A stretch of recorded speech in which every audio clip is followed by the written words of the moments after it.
I know it's been 6 years since we last met, but it really feels like it was just yesterday.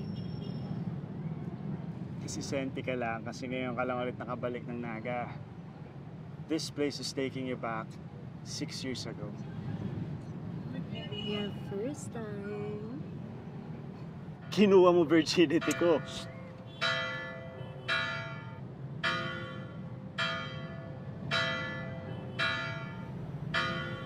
Simula nung nakilala kita nung gabing yun, dami na nagbago sa buhay ko.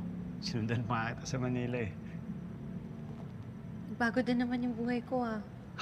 Nag-commit ako sa'yo eh.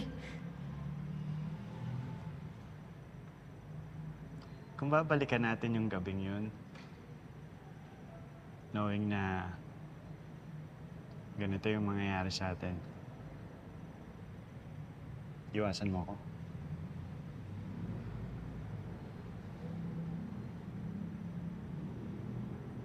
Hindi. Kasi kahit alam ko na hindi tayo magkakatuluyan, na magkakasakitan tayo, mas okay na yun kesa na walang Juancho dumating sa buhay ko. Eh, ikaw. Knowing what I did,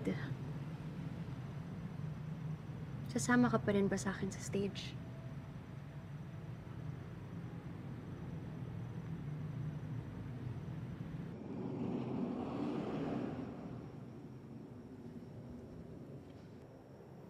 Maraming salamat sa lahat ng tulong niyo. Pagkatapos kong magdasal, I've realized I'm ready to try something new. Count me in sa investors dinner. It's a yes for me.